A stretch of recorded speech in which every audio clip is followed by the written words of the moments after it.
I'll do all the announcements that you would have heard. Please turn off your cell phones. I mean, you can take pictures, but turn off the flash. That's stupid because it's not.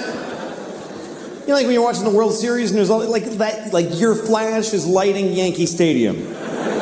Just leave your flash off. If you have, don't yell out during the show. If you have something you want to say to me, totally. This is what we do. We write it down, and then you go outside in the lobby, and then you go home and you kill yourself because that's selfish. This is a rhetorical performance. It's got nothing to do with you. Don't text or Twitter during the show. Just live your life. Don't keep telling people what you're doing. Just because also, it lights up your big dumb face. It lights it up. I see this beautiful sea of darkness within just one guy. So don't do that. What else? No Jews. I think they said that earlier, but they told me I have to say it. Jews aren't allowed. If you're Jewish, this is a good time to go. If you see somebody kind of Jewy looking, then please tell an usher, and they will. Sir, come on, let's go. Come on, let's go. So you can have confidence, but you got to be a little, you know. I mean, there's things that people did in history that I wouldn't have done, for sure. Like I wouldn't have made an Auschwitz. I wouldn't have done that. What am I going to do with an Auschwitz? Yeah, Auschwitz is not one of those where you're like, it was the times, you know? It was a horrible thing, obviously. Auschwitz, horrible. They killed people. They killed children. They killed little children in Auschwitz who could have grown up and moved to Brooklyn and hated black people, and they didn't get to do that. It's terrible. I know. I had a friend who's a comedian in England, and he made a joke about Auschwitz. And he got in a lot of trouble. There was a big shitstorm. And at one point, Auschwitz tweeted about his joke. It's true. It's an Auschwitz with a blue check. So it was like, oh, cool, it's really them. You know? And they tweeted like, that's not funny. Why is the death camp tweeting?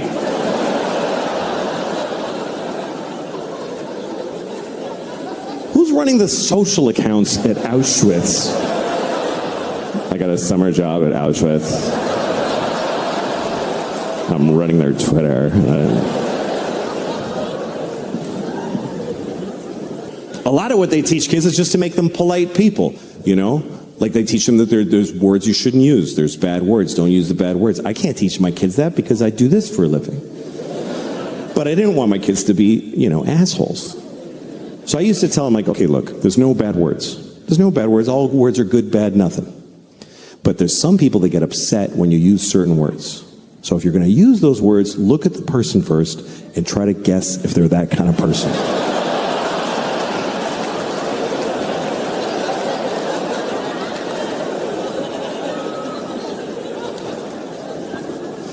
Sometimes you can offend somebody when you weren't even trying to. Like there's certain phrases, certain statements that if you're going to say them, you should say them without stopping in the middle. Certain things, if you're going to say them, don't clear your throat in the middle. Okay? You don't want to say things like, there are too many black people suffering from discrimination.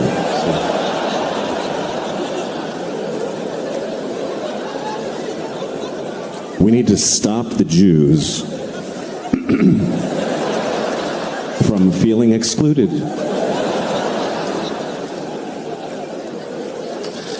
I once fucked a baby, and then I fucked him again.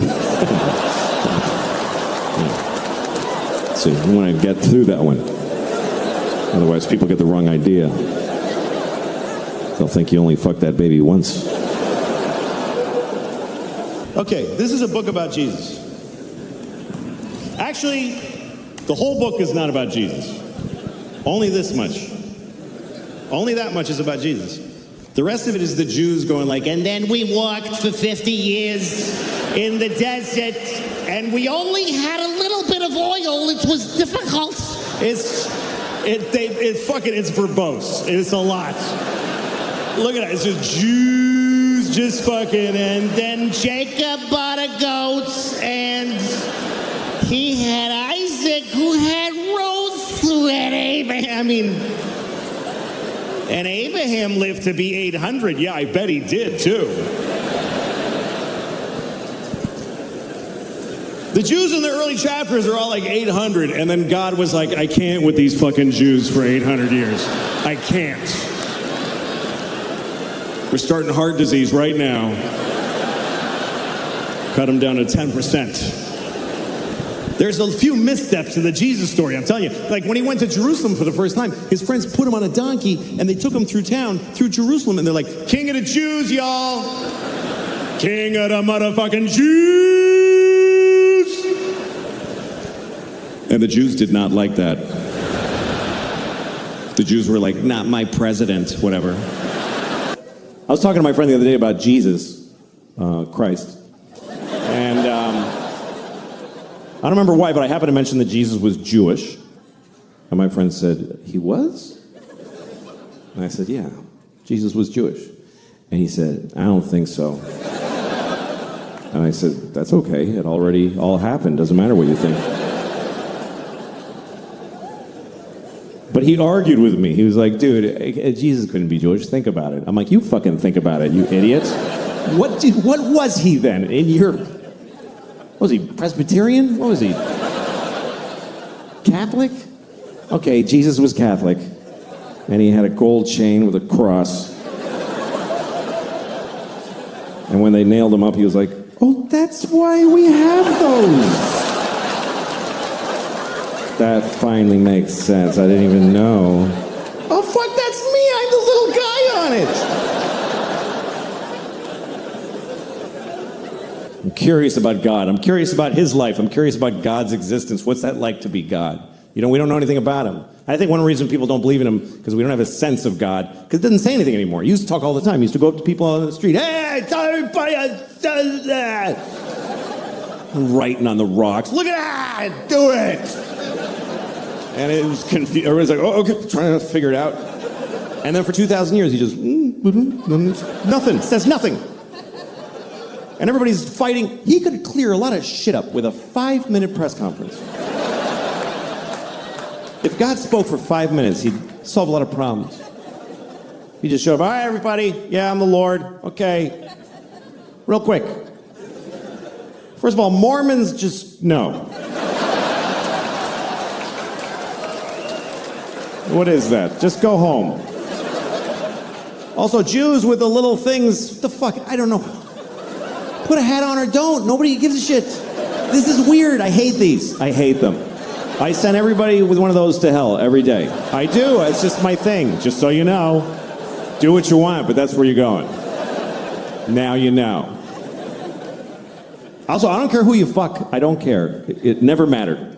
It was Adam and Eve and Steve. They were all fucking each other. I was jerking off to it. It was a great time. So it's not an issue for me. I don't know why it is for you. Have fun and use all the holes. That's what I say. Also, you're supposed to fuck the animals. That's why I made them. Why are you not fucking the animals? There's only like 30,000 of you fucking the animals. What are the rest of you? You're eating them? That's disgusting. What is wrong with you? How could you eat a perfectly fuckable pig?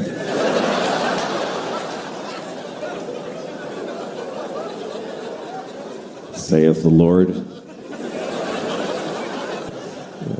I hate New York. I really do. I used to love New York, but I hate it now. I'd rather be in Auschwitz than New York City. Honestly, I would. I mean Auschwitz now.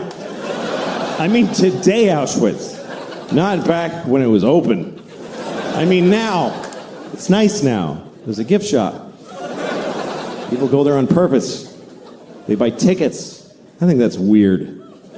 That people buy tickets to Auschwitz. That's weird. If you could have told those people back then, people are going to buy tickets to come here.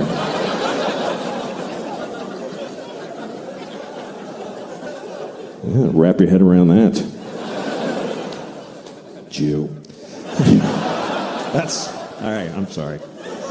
I'm sorry. Never again. I promise.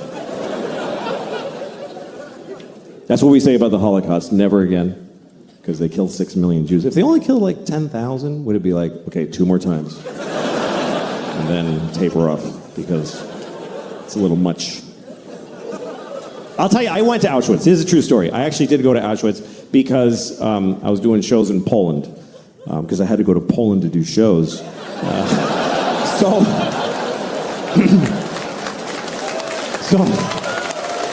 I was in Krakow. So I went to the camp. And I went there because of a very personal reason. Because I had family there. I had a lot of family there. 44 members of my family were in Auschwitz during World War II. I mean, they were guards. They worked there.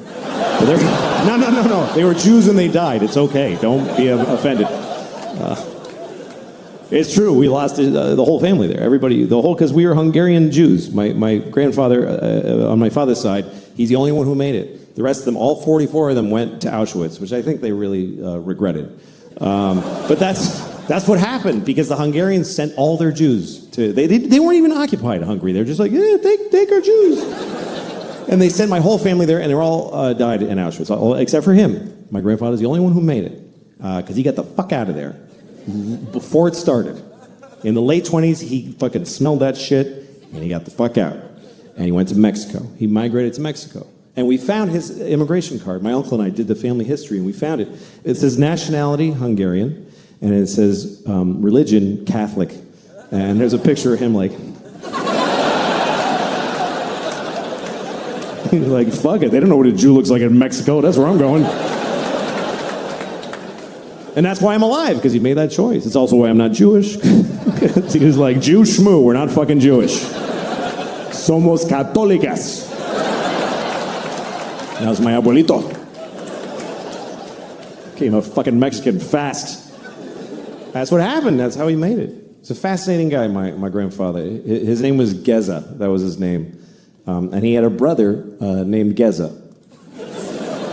It's weird, but I looked it up, and here's what happened. His parents had a baby, and they named it Geza, and it died. The baby died. So they had another one, and they just said, fuck it, Geza, let's just do it again. Because that's what it was like. The babies died. It was no big deal back then. It was just like, yeah, that was a shitty baby. Let's do another one. Why'd your baby die? Because it sucked. Why does any baby die? At least we found out quick. Fuck it. This one's good. That's what it was like forever until recently. The human race was all the good babies, and the shitty ones, that's just the way it works. It's not like that now. Now we save every baby. The shittier the baby, the bigger the effort.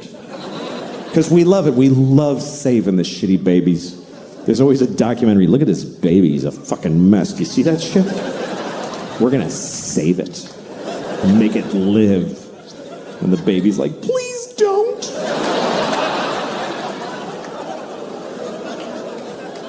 But we don't like when babies die. We get more upset when a baby dies. Why? Who knows this baby? Did you hear about Jeff? No, he was here for one day. Nobody met him. And then if you die when you're old, nobody gives a shit. They're like, he was here long enough. Fuck him.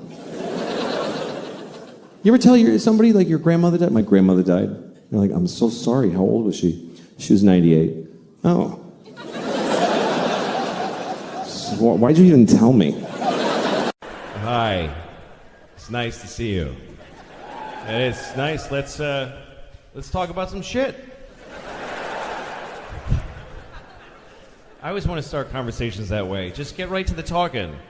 Let's talk about some shit. It's always disappointing to me when people talk about the weather, because that means you didn't really want to talk about anything. You know, like I was in my elevator today. I got in my elevator, and one of my neighbors got on. I don't know his name. I'll die not knowing his name. But we're on the elevator, so we look at each other, and there's that moment. And there's always that moment where, like, maybe something could happen. There's a little potential in that moment. And you wait, and you go, it's cold. Fuck, nothing happened. Like, you cop out. And you just say meaningless shit. You have a competition of how stupid you can be. I can't believe 8 months ago it was 50 degrees out.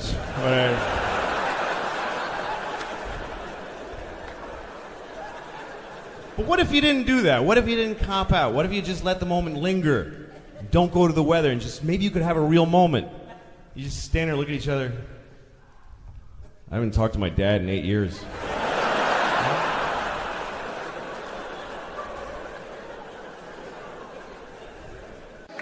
Well, it's nice to be in Washington, D.C., where I was born here. And I like it here, because I like any city. I like cities. I don't like cities that are too advanced. You know, I was in Zurich, and they have so much, you know, they're like, here's the bike, you want the bicycle, it's yours. Just have it, it's nice. And they have the garbage with the 8 fucking holes of different shapes. It's like an IQ test for a monkey. I don't know what the fuck. This one hole has a picture of a cup, and the next one has a picture of a cup that's a little different. I'm standing there with a dead baby. I don't know where I'm supposed to... What am I supposed to do with that? It doesn't go in the newspaper slot, but otherwise I don't know.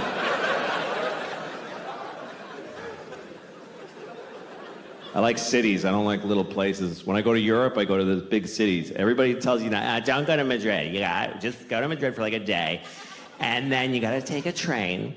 And you have to go to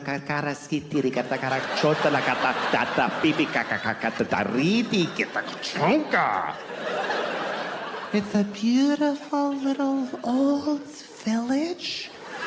And you're gonna love it. Fuck you, you don't know me. I'm not gonna love a village in Europe with a bell that goes pang, like whenever. And a dog walking alone. I don't like cute little places. I don't like little towns in America either, with little shops. Oh, look at that little shop. Let's go in that little shop. Now let's get a divorce. Isn't that a better idea? You go in there. I'll just walk away. Just tell the kids I was a pilot and I got shot down. I don't like little shops. I'm uncomfortable in a little shop. You go in and it's like, clill-a-ling-ling, clill-a-ling.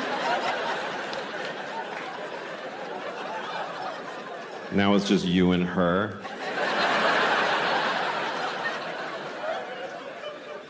You're surrounded by her dream.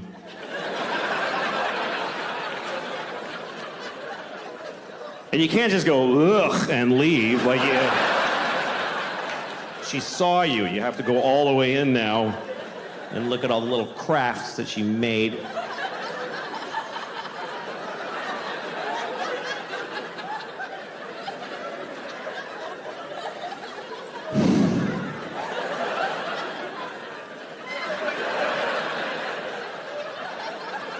You made this? Really? You made this instead of killing yourself?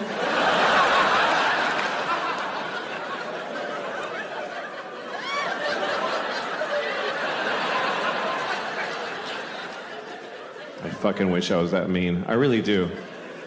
All my fantasies are about being mean, just having the balls to like walk in a little store like that and just go like, oh, I don't like this at all. I don't like it in here. Mm-mm. What's your name, Debbie? Fuck you, Debbie. I don't like your store.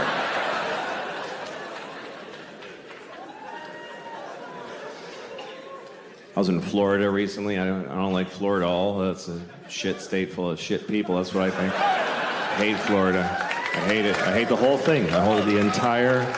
It looks like a... It doesn't look like a dick. People say that. It looks like a shit coming out. If you look at it, it's like America's ass.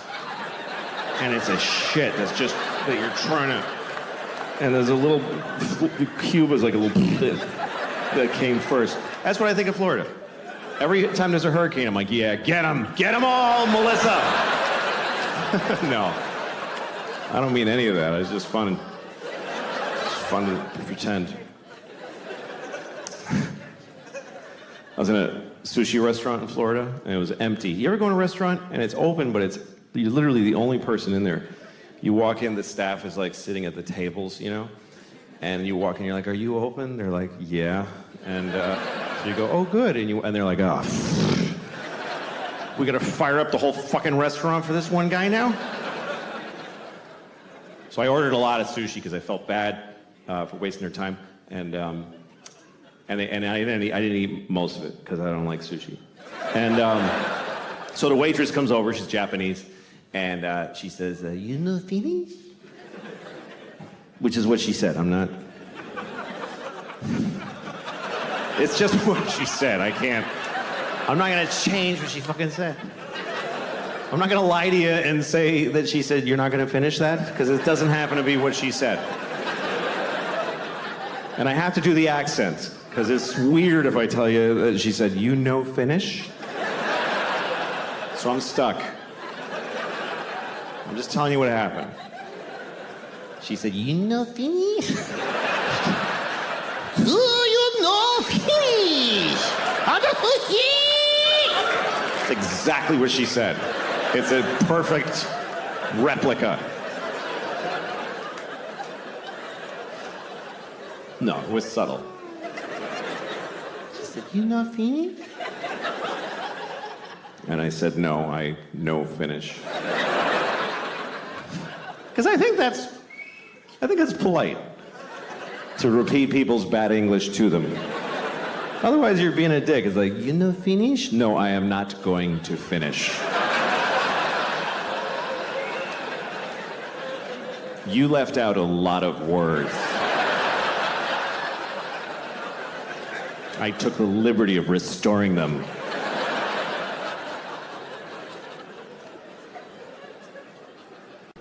The worst part of my day, worst part of every day of my life, is when I have to put on my socks. Putting on my socks is the worst part of every day. And it always will be. Even if I have a terrible day in the future where my grandmother is murdered by my other grandmother. If that ever happened to me, the worst part of that day will be when I put on my socks. But if I had to put on my socks, that means here's what I have to do. I have to get my hands past my pointed toe. I don't even know how I do it. I'm sitting here, I don't know how I do that. It's because it's like folding a bowling ball in half. And as soon as I start, I can feel I'm pushing all the fat up into my vital organs. And I just feel all the systems failing. Beep, beep, beep. And I have to I have to lay on my back like an 8-year-old and go like this. And I start passing out. Ugh.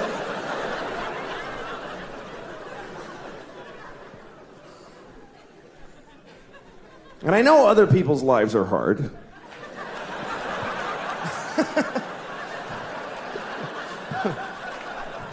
I know. I saw an interview on TV with Michael J. Fox. And he has Parkinson's. And he was describing brushing his teeth. He said it takes him 2 hours a day. And he said it's agony. And I saw this and I thought, okay, that's hard. That is hard. And so is putting on my socks. Sorry, Michael. Doesn't make it easier to know about your thing. Tell you what, I'll help you brush your teeth. You help me with the socks. That's all you can do with your kids. Just do your best. Nobody fucking knows right from wrong. When I was a kid, they just taught us things to just try to keep us just shut the fuck up. Our morals were just shut the fuck up. Things like slow and steady wins the race. They taught us that. Slow and steady wins the race. Really, does it win the race? You know what beats slow and steady? Fast and steady. Kicks the shit out of slow and steady. Slow and steady beats old and retarded. That's about it. Stop telling that to kids.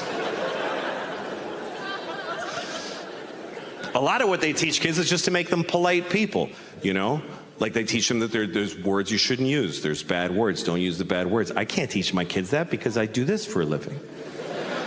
But I didn't want my kids to be, assholes. So I used to tell them, like, okay, look, there's no bad words. There's no bad words. All words are good, bad, nothing. But there's some people that get upset when you use certain words. So if you're going to use those words, look at the person first and try to guess if they're that kind of person.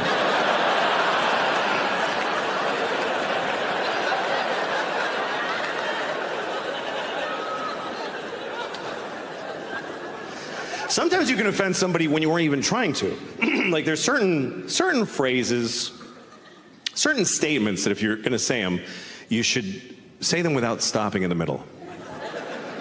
Certain things, if you're going to say them, don't clear your throat in the middle. Okay? You don't want to say things like, there are too many black people suffering from discrimination.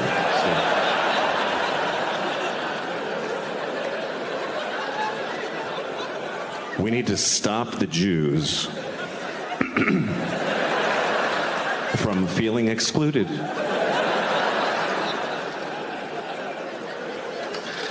I once fucked a baby, and then I fucked him again. So you want to get through that one. Otherwise, people get the wrong idea. They'll think you only fucked that baby once.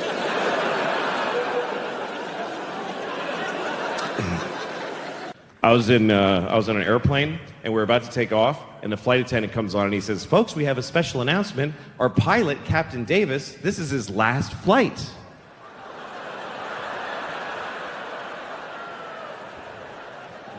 Yeah, you don't have to tell us. You can keep that to yourself.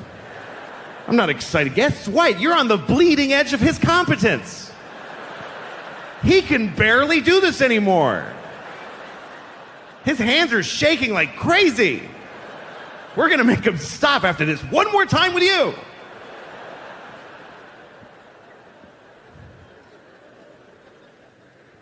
We live in an interesting time, you know, because you can be on a plane. You're one person on an airplane out of 200 passengers or whatever, and you're sitting on the flight, and you're 30,000 feet in the air in the middle of the flight. If you just decide to do this, you just sit there, and you just start going, "Mwah! Mwah!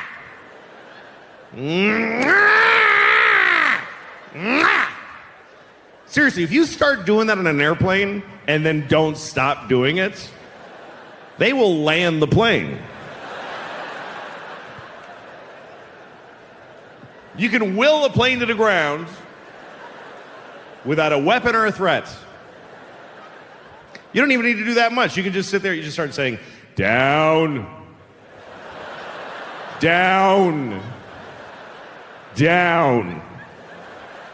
Seriously, if you're on an airplane and you just start saying the word down at slightly above conversational volume, down, down. Sir, is there a problem? Down, down. A squadron of F-16s will appear in the window, and they will force the plane to the ground. And you'll be in a lot of trouble. I guess, but how much? What can they really do to you? They can't make you go to prison because you said the word down several times. Sir, why'd you do that? Are you a terrorist? No, I just didn't like up at the moment. And so I said the word opposite, so I just felt like it. So, you didn't have to do it. You guys are fucking weirdos.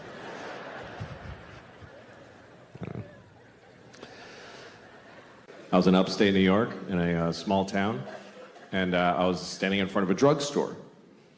And in the window of the drugstore, they had a wheelchair on display in the window. Is that really an impulse purchase?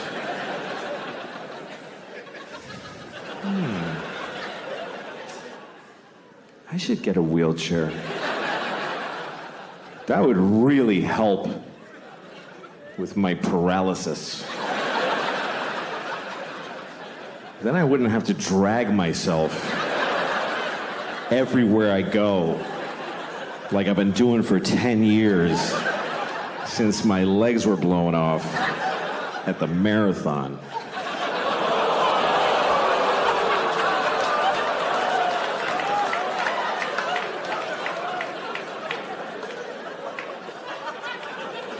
Okay.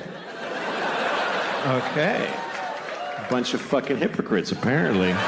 Because, let me point some out to you. Let me point some out to you, motherfuckers. You were just, like, seconds ago, laughing at a man with no legs crawling on the ground. You're just... And then at the end, you're like, oh, but not those particular legless people. No. We thought you meant just some asshole with a childhood disease who deserves to be laughed at. Not one of those. Now, we're laughing at all legless people equally. However you lost your legs. Ha ha ha. You haven't legs. And we've legs.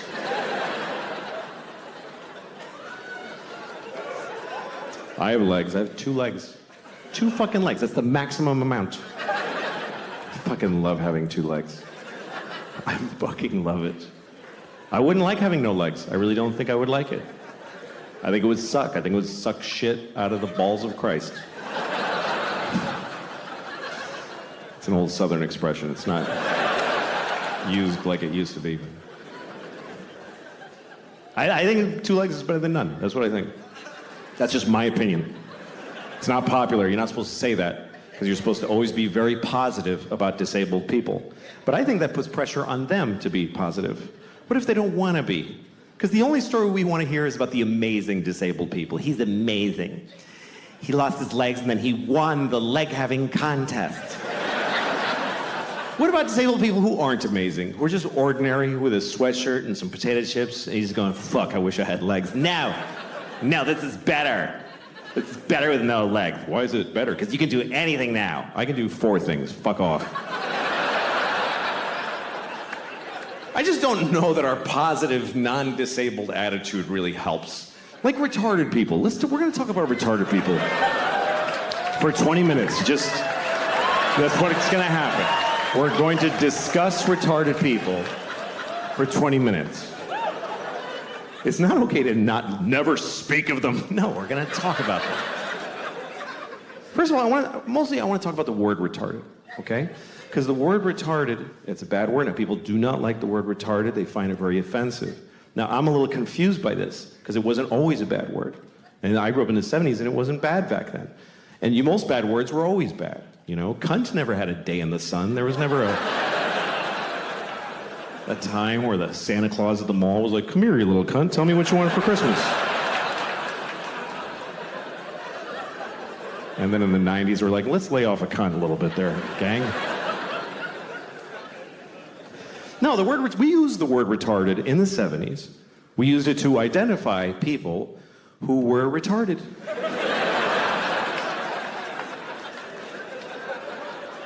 It wasn't controversial. It wasn't like he's retarded. It was like he is retarded. This fellow right here is retarded, right? I told you yes, you're still retarded. He is retarded, everyone. And I grew up in Boston. We didn't say retarded in Boston. We said retarded. He's retarded. God bless him, he's fucking retarded. That's the way we used it. With love. Help the retarded. That's what people said in the 70s. Help the retarded. There was a lady outside the supermarket near my house every Christmas with a bell. She was like, help the retarded. Help the fucking retarded. You gonna tell me she was a bad person? She was helping the retarded. And I feel like we had more of them around back then. I haven't seen one in years. In the 70s, there was a retarded guy in a windbreaker on every street corner. We were using the word and they were more in our lives. I swear to God, they were more. They were in our culture. There was TV movies about retarded people all the time. Tonight on ABC, a retarded boy's dream. There was one, I remember with Sean Cassidy. I don't know if you remember Sean Cassidy. Some of you too young. But Sean Cassidy, he began his career as a teen pop idol. He was a 13-year-old boy with a very hit song called Da Do Run Run. And he had feathered blonde hair and juicy lips. And he's on the cover of Teen Beat magazine, like. And everybody liked Sean Cassidy because he was sexy. He's a sexy boy. I thought he was sexy. I did. I thought he was really sexy. I was 6 years old. But I already had inappropriate sex feelings for teenage boys when I was 6. I was an old soul. I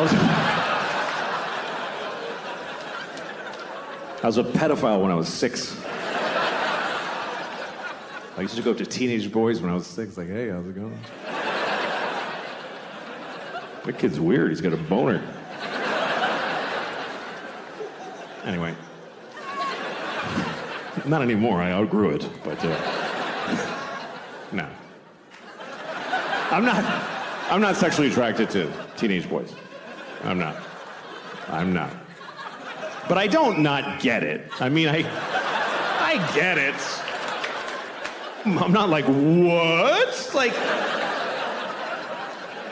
you can see it. Like, I was in an airport once, and I'm walking along where people walk in the airport, and there's these chairs facing the aisle, and there's this family sitting there, a mom and a dad and 2 teenage boys, and they're like just both sitting with their phones with their legs. They're wearing like these shorts. One had cut-off shorts, and one had basketball shorts. And they both just had their legs open because they don't give a fuck. Both legs just splayed, and then just smooth, you know, just very. And I saw it. Didn't do anything to me. But I kind of wanted to stop and go, hey, fellas, let's close that shit up, huh? You're not getting me, but I know you're causing a problem for somebody in this airport. Let's close it up. I did not say that. Otherwise, I wouldn't be here.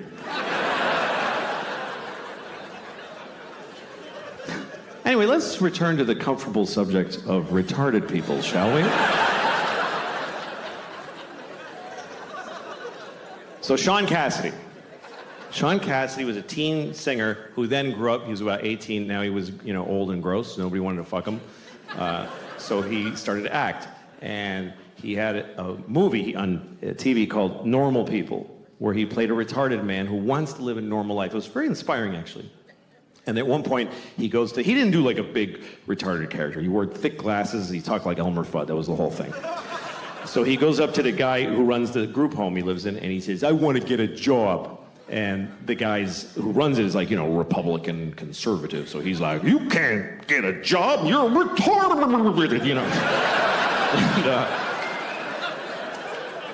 And, But then there's a liberal lady who works there, and she says, of course he can get a job.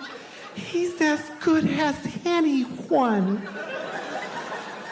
So they let him get a job as an air traffic controller, whatever was available. And then he meets a woman who's also retarded who lives at the group home. He falls in love with her. It's a very nice love story. And he says, we want to get married. And the guy says, she says, but they're in love. So they get married. And then one day he says, we want to have a baby. And the liberal lady says, no fucking way. And they just shut them down right there. And that's the end of the movie. I swear to God, that's just how it ends. And the point of the movie is just, hey, there's a limit. Like, that's, I guess, what the point of it was. And that's pretty intense. But hey, retarded people were on television. We were talking about it. We were dealing with it. And they said the word retarded about 50,000 times in the movie. Now we don't say the word, and I don't see them anywhere. I guess that's my problem with it. And also, the word is not basically a bad word. It's a medical term. But it became a bad word because it's used as an insult, really. Not towards retarded people. Nobody does that. Nobody calls retarded people retarded to insult them. What would be the point of that? That would be like going up to a chair and saying, you're a fucking chair. Like, what are you doing? No. People use it on their friends. Like, you're at a bar, your friend's like, I don't have any more money for beer. And you're like, you're fucking retarded. Do you know that? And in that moment, no one retarded is insulted. They're not. Do you know why? Because they're not there. Because we don't include them in our lives. They're not At the bar, how many of you have a retarded drinking buddy that you hang out with? No, you take them to the zoo when they're little and then fuck them.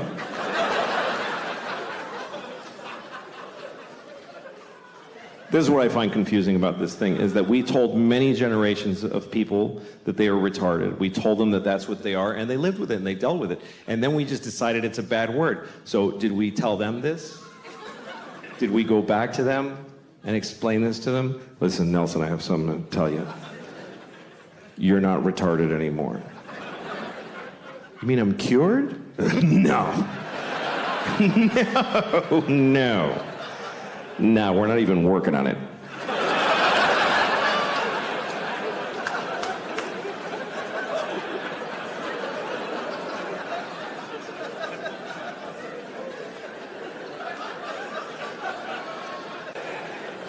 I mean, here's the bad news. You're going to die.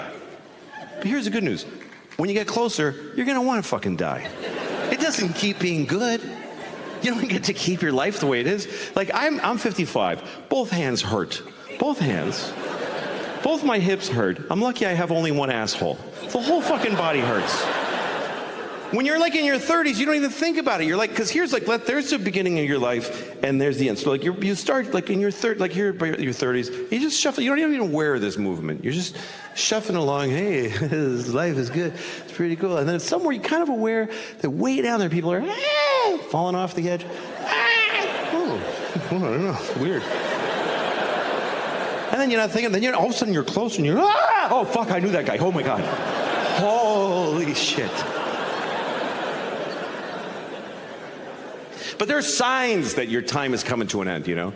Like they don't make my shampoo anymore. They don't make it. It's like, why'd you stop? Like, you're the only one. Nobody fucking cares about you. And so I thought, I'm gonna make my own. I'm gonna make my own shampoo. I'm gonna look it up online. I'm gonna look at the ingredients. I'm gonna make my own. And I found myself at a dinner telling a table full of people. So I decided to make my own shampoo.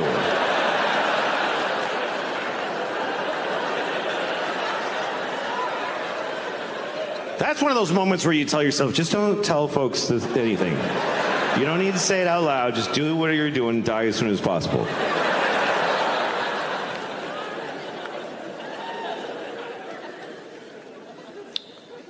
Do I have a huge stain? Yeah, that's all right. It's all right. So what? Okay. No. Who's running? Oh, okay. I thought they were coming to bring me something. There's nothing you can do. You'd have to change my whole lifestyle for the rest of the show. It doesn't matter. I'm fat. I'm a fat guy. I'm fat. My pronouns are that fat fuck and...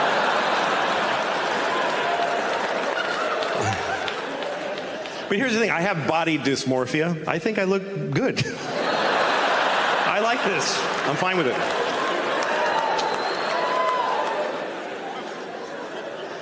I decided to stop exercising. That's what I decided this year.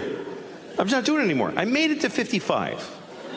If I stop exercising now, it just means I might make 75 instead of 78. It's not that big a fucking deal.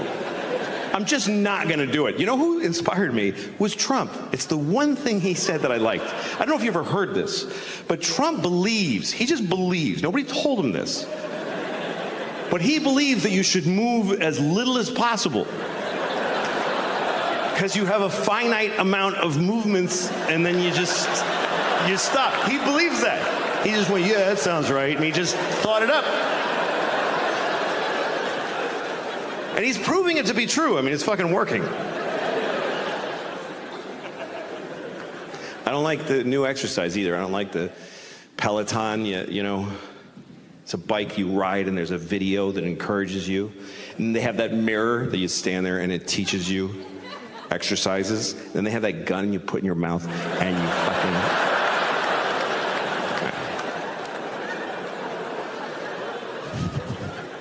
No, you shouldn't kill yourself.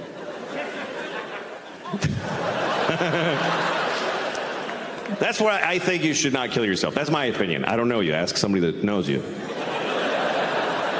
But my general feeling is you shouldn't kill yourself. You know why? Because you're going to die anyway. You're going to die. What are you getting violent for? It's going to happen. I wish I was dead. You will be. Just sit there. You don't have to do anything. It really is the most effective argument against suicide, is that you're going to die either way. It also happens to be the best argument for suicide, which is awkward. Go ahead. You're going to die if you don't. Anyway. My other daughter's 13. She just turned 13. And those are the years, where the parents ahead of you are like, yeah, yeah, wait till she get that's when you get the baby.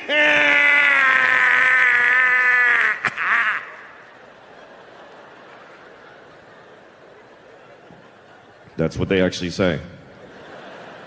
It's really confusing. I'm not scared of my daughter being 13. Some guys, they're literally afraid of their teenagers. They're like, I don't know what she won't. Hi, she won't do anything. She won't do anything I tell her to do. It is fucked up talking to a teenager. Because you're like, honey, you got to do your homework. Nah. Okay, you got to do it though. Not going to do it. Okay, well, I'm making you do it now. Well, I'm not going to do it. Okay, will you do it later? When will you do it? I don't know. Okay, well, I'm going to move out. So you do it when you want.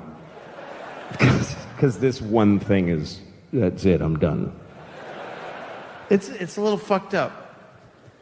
I love my kids though, and she's 13, she's weird now, and I still love her. A lot of guys, they really freak out when their daughters get older. Like my friend's daughter's 16, he's like, I don't know what to do. She's gonna start having sex. I don't know what to do. She's gonna have sex now. What do I do? I'm like, you don't do anything. That's not your area. You're the dad.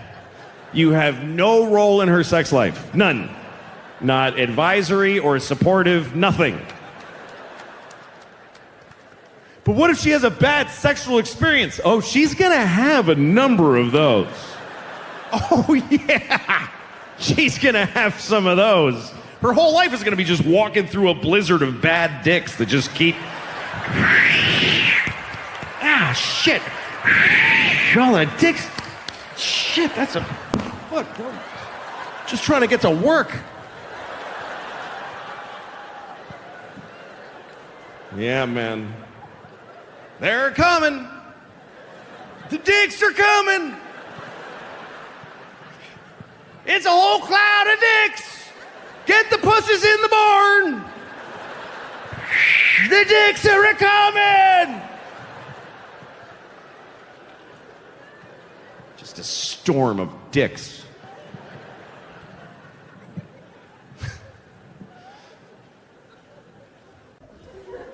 My wife took the kids out the other day. When she just, it's the most amazing thing is when you get to be alone in your house. As a dad, you never get to be alone, or as a mom. But when the other parent takes the kids out and you're alone, that's fucking awesome. And I think I'm getting older because the way I use that time has totally changed. I used to have, Jerkfest 2006. Are you shitting me? Jerking off in my own house, alone in my own bed, taking my time, go through my wife's shit for pictures of her friends I want to fuck. Everything. It was awesome.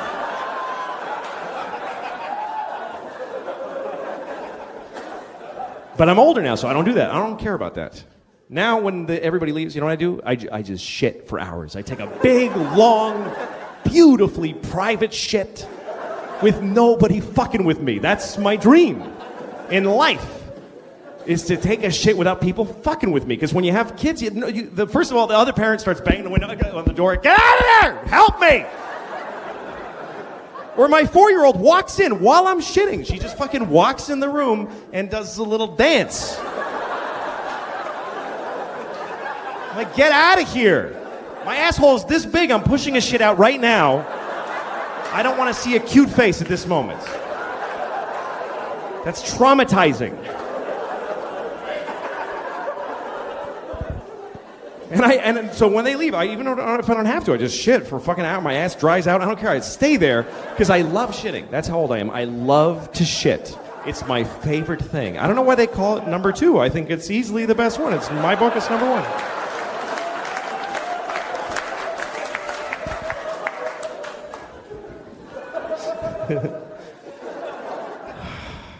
But no, it's hard.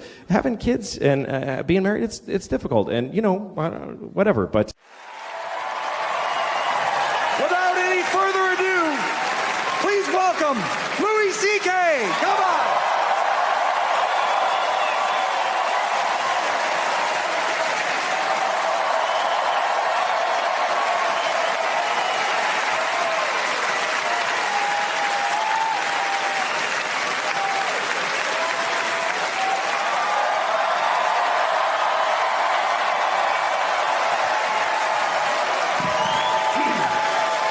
Thank you. Hello there. Hey. Okay. All right. I'm gonna talk to you for about an hour, and it's weird. It's weird what I do. Somebody asked me once if it takes confidence to. Nobody asked me, but I just want to talk about this. If it takes. It does take confidence to do this. It takes not a general confidence, but a specific kind, There's lots of kinds of confidence. There's personal confidence. I don't have much of that. Personal confidence is like a man wearing white pants. That takes, tremendous confidence and optimism, really. To leave the house in white pants like it's going to be a great day. There's going to be no puddles or pizza, nothing. I could never wear white pants because I'll get my period, first of all. I know that. Or diarrhea, more likely. That's really my period. Diarrhea. About once a month, I'm like, oh, fuck, here we go. Better just get home and don't make any big decisions today. It's true, don't make, if you have diarrhea, don't negotiate. It's a bad bargaining position. If I have diarrhea, you stand between me and the toilet, I'll sell you my house for 10 cents.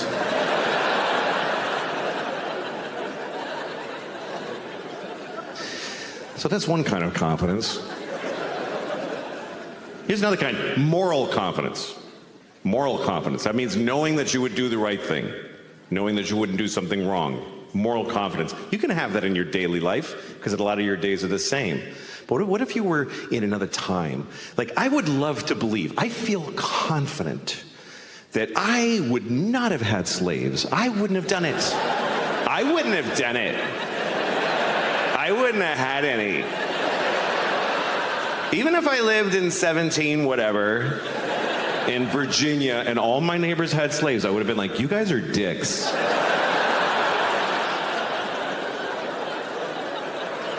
I can say that, but it's easy to say that now because you can't get no slaves. You just can't get any.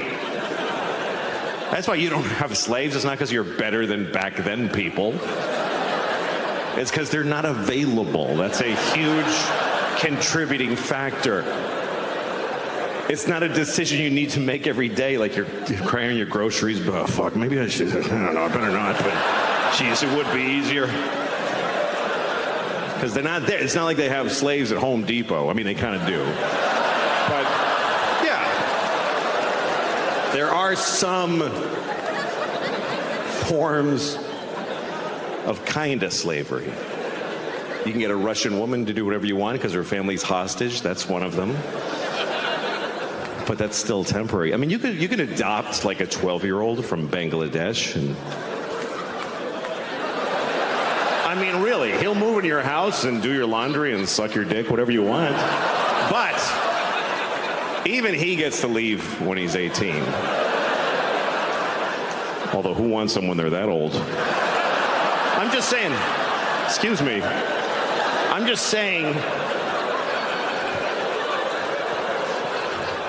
that slavery gets rebranded, but it doesn't really ever totally go away. I mean, it's been part of human history going way back, slavery. Even the earliest civilizations in Mesopotamia, I don't know if I didn't go to college, I don't know anything. But the earliest images of human life already had the guys going, ugh, and the guy going, fucker. How early did we come up with this? Like from the beginning of human existence, we evolved, through ideas. We were a scared, naked ape, and then we were like, make a fire, it's a good idea. Kill an animal and take his fur, it's a good idea. Plant things and then wait. It's a good idea. But really quickly we came up with, just make them fucking do it. I'm not doing anything. I'm doing nothing. Make them fucking do it. That was like our third thing we did on Earth.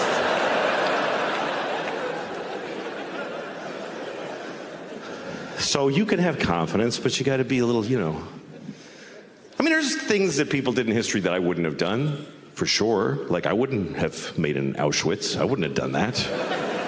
What am I going to do with an Auschwitz?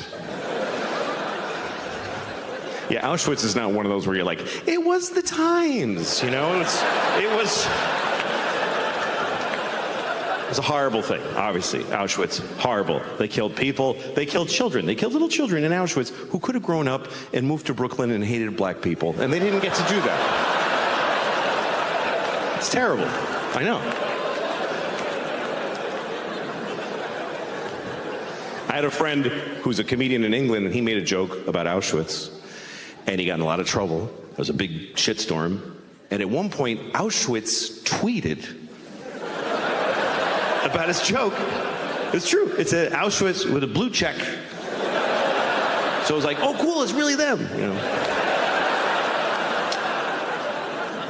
And they tweeted like, that's not funny.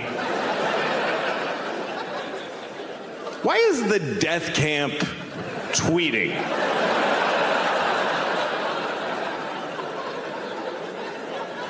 Who's running the social accounts at Auschwitz? I got a summer job at Auschwitz.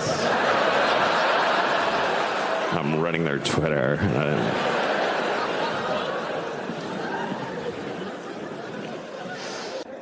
Fucking fat. It's ridiculous. Like I even wear, like I have this problem now. My pants keep, like I can't keep them as, they won't stay up. Because here's what happens. Okay, you get fat, and some of you skinny people won't, I don't give a shit about you. You won't get this.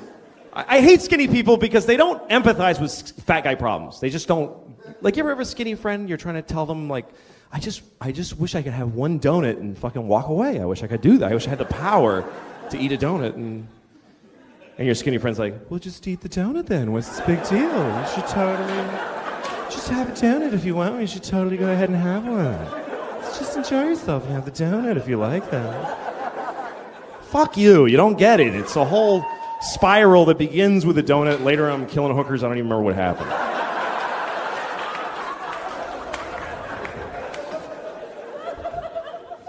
But so here's what happens. You get fat and your pants start to get tight, right? And then you get fatter because it's not like, oh, I'll stop eating now, And then suddenly all your pants fucking hurt. Like every pair of pants hurts. And then you eat even more because it's like, fuck it now, man. Who even cares? Fat shit. Fucking obsessed with food. I went to this fucking thing with my wife and kids where it was like the kids and their kid friends and just a house full of assholes, that have kids. And I'm just standing there fucking, I just want to kill myself and I just want a bomb to drop on the whole house and take us all out. And I get in there, but then there's a plate of cookies. And like, as soon as I'm like, that's when I'm done, I'm eating every fucking cookie on that plate. That's what I'm here. That's what this all is fucking that. So, and you have to have a strategy, You can't just fucking, stand there and just fucking, fucking eat. You have to like sort of keep rediscovering the cookies, You have to. Walk over and go like, oh, hey. So who brought those? That's cool. It's interesting. You do this. This means like, I totally could not eat it, but fuck, I'll just... I don't want to hurt people's feelings. Brother cookie, that's interesting. Yeah, I can take it or leave it. Totally fucking radar back there. Okay, new people around the dish. Do it again. Hey,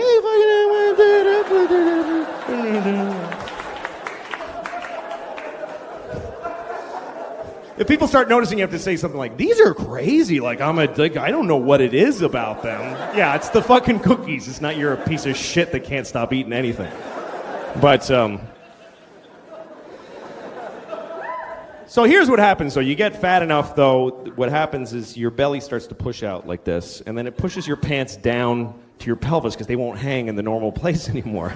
And then down there, they feel loose, and you start going, hey, losing weight, all right, I'm coming down.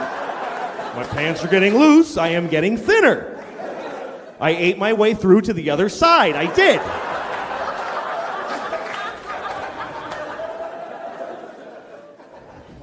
Fucking, I don't give a shit. I'm fat. Look at this shit. I don't fucking care. Look at that. I don't care. It's just a sweaty bowl of fucking flesh. I don't care. Look how fucked up this is, too. It goes right in. Like, it goes at a right angle. It hits my pelvis. It doesn't, like, slope back down. It fucking goes in and then back up. It's fucked up.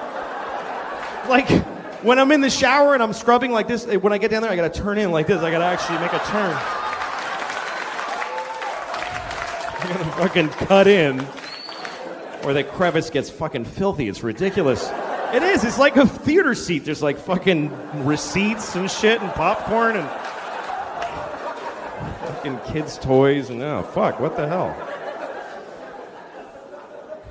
My body's just falling apart, man. I got tits now too. I just got tits, and that is a fucked up day in a man's life.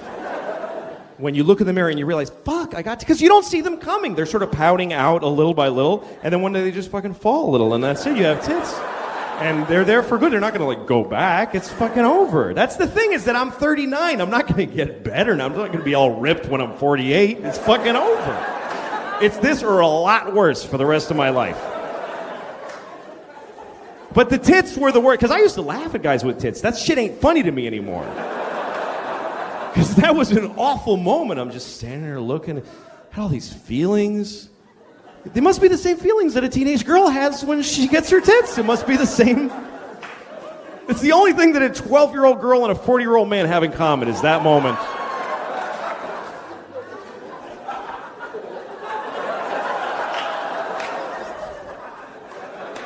Nothing. To carry my books like this now. I don't know. You know what the thing is? I don't give a shit. I don't care about how I look. I'm bald. I'm fat. I don't give a fuck. I'm married. I got 2 kids. My wife hates me. What am I going to get laid if I lose a few pounds? Who fucking cares? Like I'm going to get mad pussy if I suddenly look better? No. That shit is over for me forever.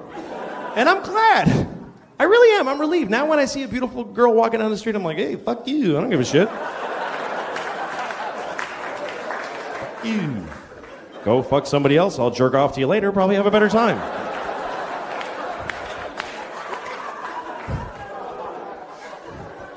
Not like she would have fucked the shit out of me anyway. Not like she would have given me her best. I never really got the best out of a beautiful woman. I had sex with a few beautiful women, and they didn't really rock out on my dick so much. It was more like, kind of like, all right, why not? Give it a, she's kind of funny. You know, just sort of a fucking begrudging fuck in a weird situation with a lot of regret afterwards.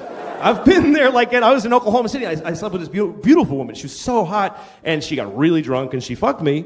And the next morning, I wake up, and she's looking at me, and she's like, oh, God. Oh, Jesus Christ.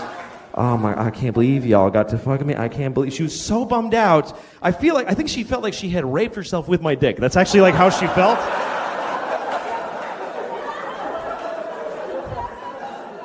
That's so weird to realize that you were somebody's bottom. Like you are somebody's place that they got to. That they saw you in their bed and went, oh, fuck, okay. All right, I gotta totally stop all this shit now. Fuck. I gotta go back to school. I gotta fucking... reconcile with my dad. I go, oh, fucking shit.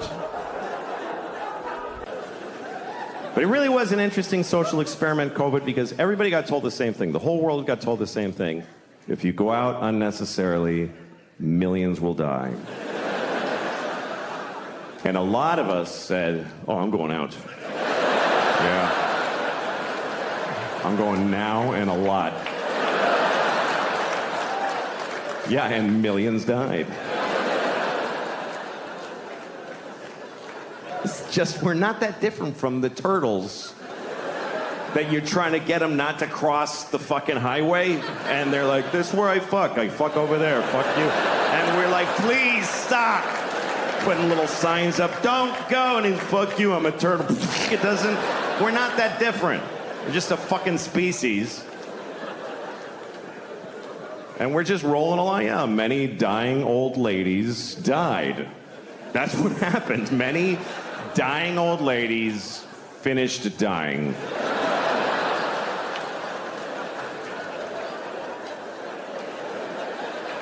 Here's the way you gotta look at it, okay? We're still making more. We're making new old ladies every day. There's a fresh batch coming. They're gonna be great. I was having sex with a woman once, and she was so beautiful, I was having trouble not coming. So I pictured her face at 80 years old, and then I came immediately. Because she's 92. Anyway.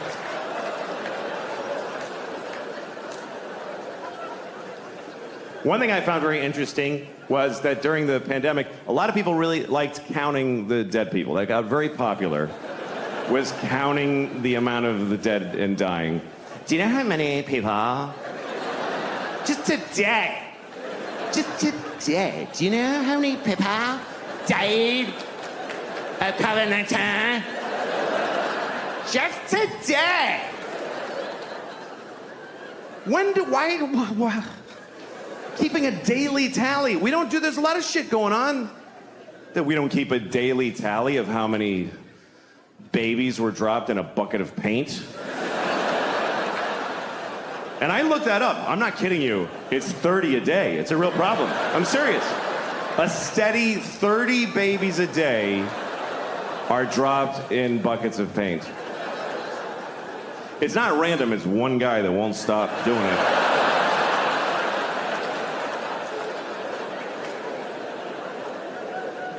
Yeah, we liked counting them. We liked counting the dead. And when it got really high, we didn't know how to count them anymore. People trying to find different ways to express the number or take it in. Remember January? It was really bad. It was 3,000 people every day were dying of COVID. So people started saying this is 9/11 every day.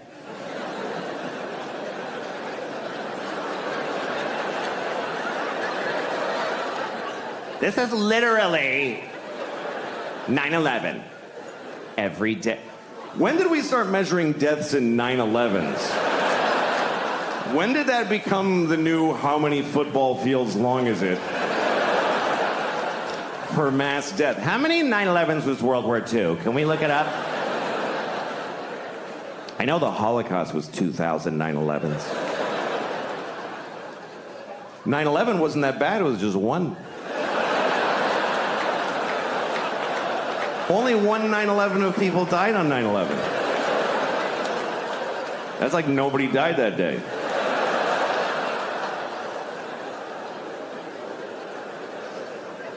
See, it's all relative, because then you have those later. Remember, January was really bad. January was the worst. And then in March, April, we all felt better. Everybody's like, oh, it's way better now. It's way better. Way better than January. I looked it up. It was 1,500 people a day.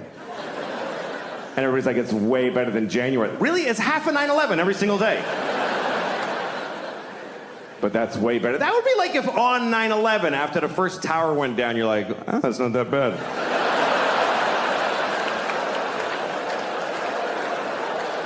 It's just one. Still got the other one. That's why they made two.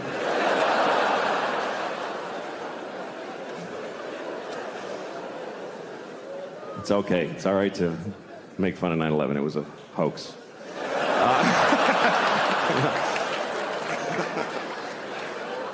All right.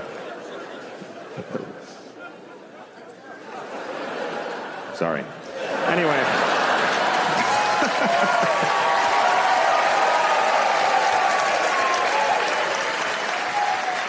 My wife and I, we've been married for about 9 years now, so we're almost done. And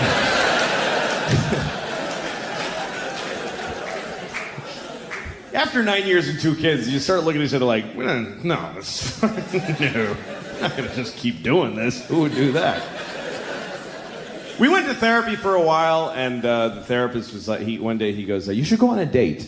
And I'm like, fuck you, I'm not going. I did go on a date with my wife, and I don't think I'm gonna call her again. It wasn't really fun.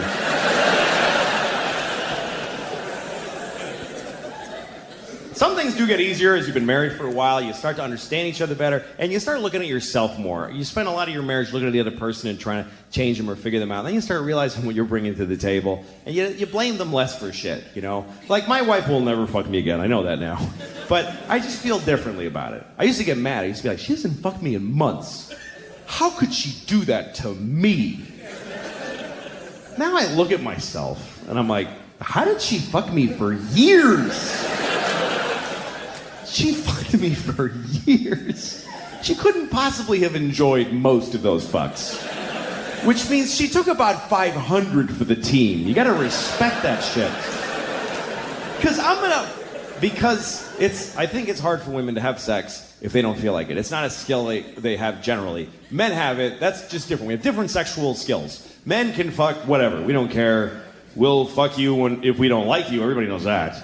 But we'll fuck you even if we don't feel like fucking you. Even if we're not hard. Like, I'll fuck you, give me a second, I'll find a way. We don't care. We'll fuck things. We'll fuck a rusty keyhole nailed to a donkey's ass. We don't give a shit. We are jizz on demand. We just we don't care. Women have another skill, which is that they can decide whether or not to have sex with their minds, which is amazing to me. A woman can decide not to fuck in the middle of fucking. That is so weird to me that they can just stop because of some other shit that distracted them. If I'm fucking you, you could show me a picture of you cutting my mom's head off. And I'll be like, whoa.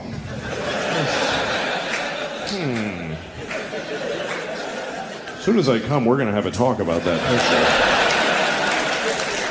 That's really...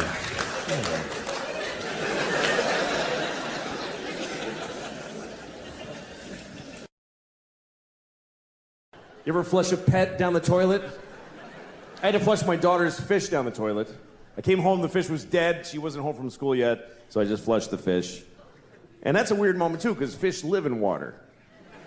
So you put it in the toilet, floats to the bottom, like, yeah, he's dead. And then you flush, and it looks like he goes, wait a second, oh, shit! I was taking a nap, Jesus!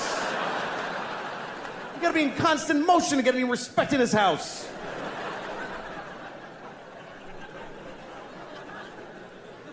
And then my daughter comes home. Why did he die, Dad? Come on, what am I gonna say? Why did he die? Because who gives a shit? That's the reason. That's the actual reason. Is because it didn't matter that he was alive. That's why he's dead. He didn't know his name and he didn't love you back. These are the facts about that fish's life. My daughter likes fish. We took her to the aquarium. I took both my kids to the aquarium in Boston, and we were looking at this seal or sea lion. I don't know which one. I don't care. I don't think they need to be separate things. I really don't. They don't care, and we don't care. There's like 3 scientists who give a shit what we call all those things. The scientists could go on TV tomorrow and say, okay, everybody, from now on, seals and sea lions and walruses, and you know what? Penguins are all seals now. And we would all be like, yeah, fine. Yes. Whatever, man. Anyway, so we're looking at this sea lion thing, and he's looking back at us through the plexiglass, and he's going, ugh. They're really disgusting in person. Most animals are when you really see them. You ever go to a farm, you think you're gonna see little white sheep going, bah, but they're all fat and shit colored and they're like, bah. Jesus. That thing is awful. Anyway, seals don't go, they go, My daughter's like, what does he say? I don't know. I'm a slave. Kill me.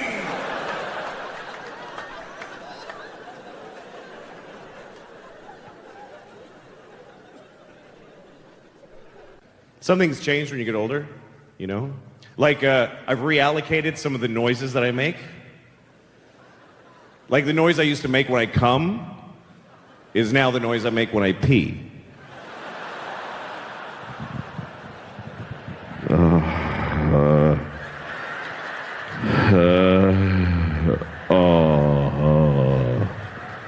Oh, fuck. Yeah.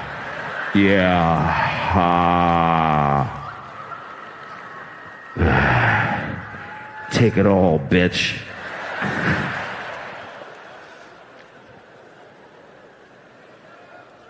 I'm very disrespectful to my toilet. Unfortunately. Yeah, bitch, you like that, don't you? I'm gonna shit in your mouth, too, because you ain't nothing but a shitty, piss-drinking tell-it. Dumb bitch, tell it. Got my piss on your lips. You ain't intelligent. What do? You sit there all day on your ass, waiting for me to shit in your face. Dumb bitch, tell it. Puh.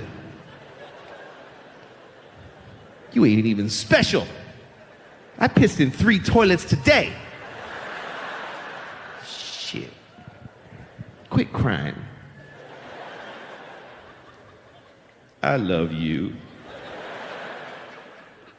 It's bad. Well, that's how my dad treated his toilet, so that's where I learned it.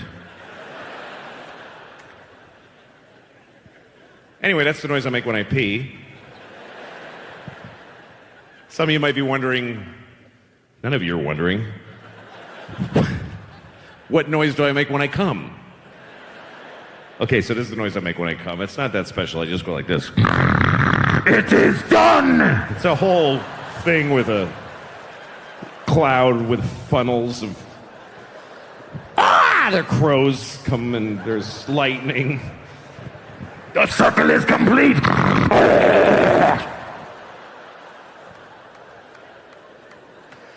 And there's a little witch floating with white eyes. And a child will be born, and then... Ah! And I don't know, it's kind of intense.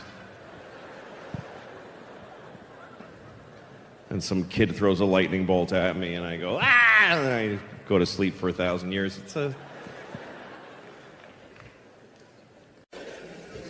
I love America. I love it here. It's not what it used to be. It's kind of me and my wife and kids, we live in upstate New York, and it's one of these areas where we're in a suburb of Walmart, basically, you know.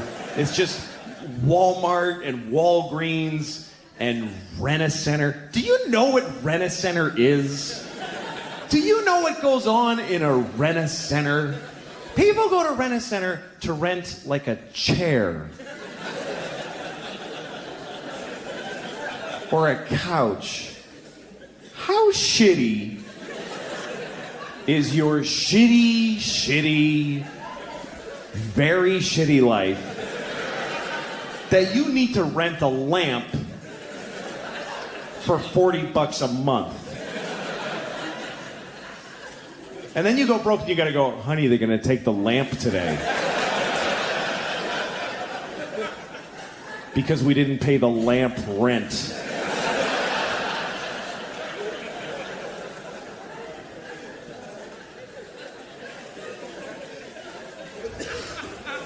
So I go to Walgreens. I just kept going. And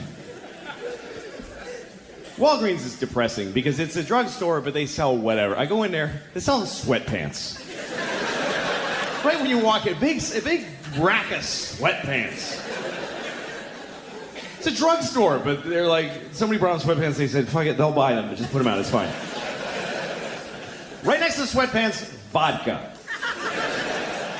Big plastic squirt top jugs of shit vodka. How depressing is that? Sweatpants and vodka. That's a whole identity right there. You could buy those two things and just go be that guy in the parking lot of the Walgreens. You know that dude in the sweatpants and no shirt just laying there? His belly's the color of the pavement. He's like a chameleon. He's been sleeping there so long. You know those bums that smell amazing? Like you kind of can't help fantasizing about really smelling them on purpose. I don't know if you do that, but when you smell a bum and you're like, what if I just really dug in there on purpose and wow, like would he change me or?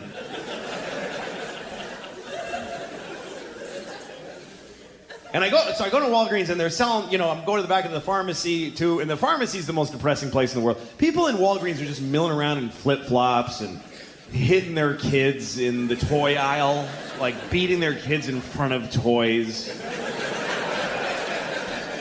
And then they go and buy medication and they don't have insurance. They think they have insurance and they way don't. And every moment, it's like a hidden camera joke on all these people. It happens, it breaks my heart. They come up, they have a prescription. They're really happy because there's a solution to their problem in their hands. The doctor said, take that, you'll be fine. So they give it to the pharmacist and he goes, yeah, it's gonna be $40,000 for that. And the guy, like, what? But I have insurance. Now we called, they said, fuck you. No. And then the guy always gives them like chewed up gum with hair in it and says, take this is what you get. This is your...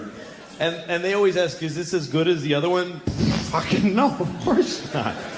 The other shit would have cured you completely. And we got shitloads of it too. But none for you, you poor faggot. Go home and die.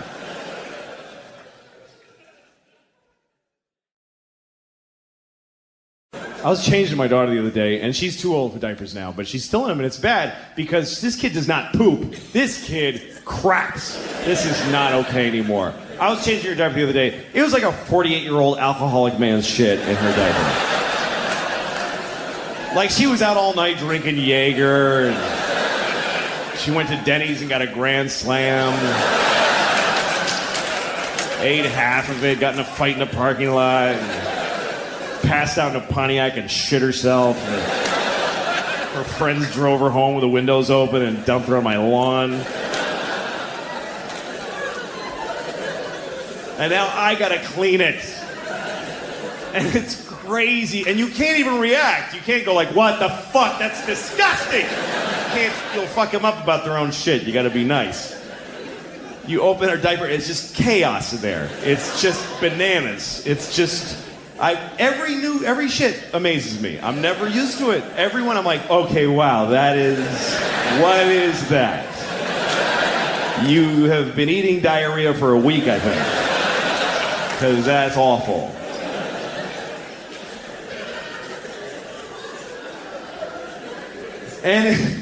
But you can't. You gotta be like, you just go, oh, wow. You really got something there, honey? That's really something. That's really okay. Well, all right, let me scrape that off your knees for you. Just get it down off your back. Just get all this hazmat in one place. Wipe you down. Clean your tiny vagina at the end. Who knew that was going to be my life? I had no idea that my relationship to the vagina was going to be cleaning shit out of a tiny one several times a day. They don't tell you that. When you're getting ready to be a dad, nobody pulls you aside and says, you're going to have to clean the vagina a lot because every time she takes a shit, it goes straight up her twat. They don't tell you that.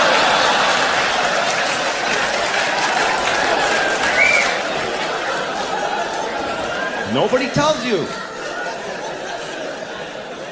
And they should. It's a big part of being a dad. It's bigger than Christmas. It happens every day. And you got to get it right, front to back. It's very important.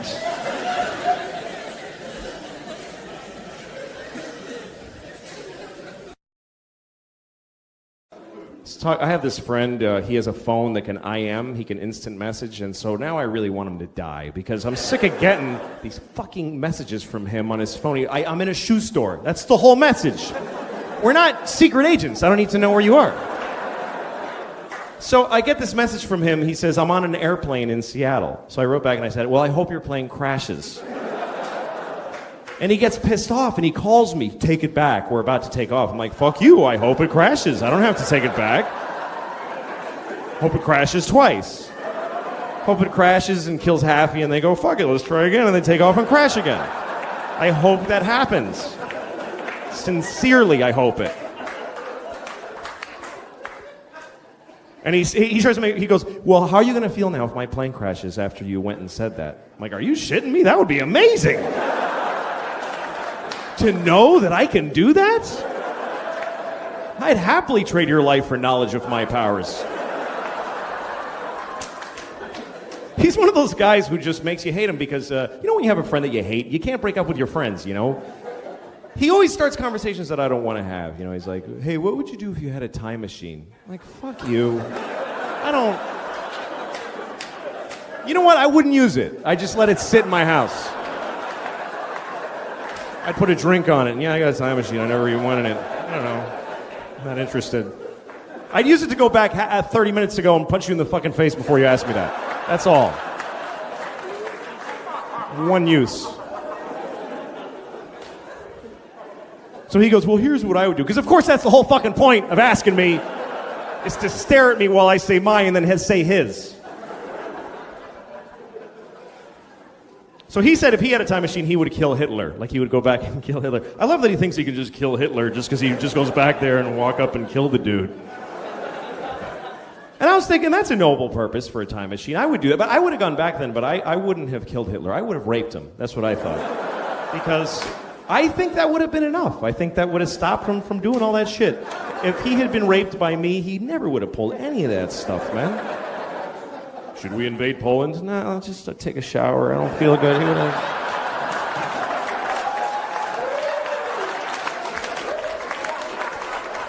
Low self-esteem and, you know...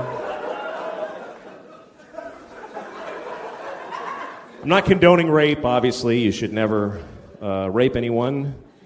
Unless you have a reason, like you want to fuck somebody and they won't let you, in which case, what other option do you have? How else are you supposed to have an orgasm in their body if you don't rape them? I mean, what the fuck?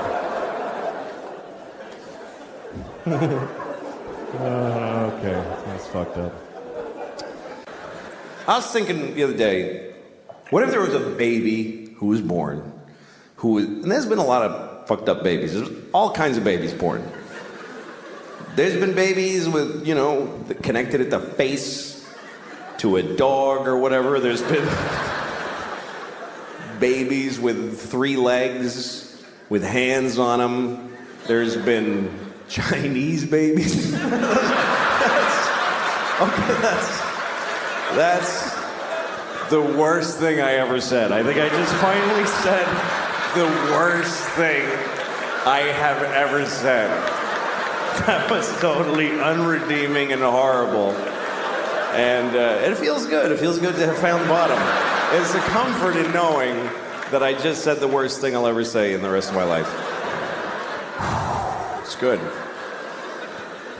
All right.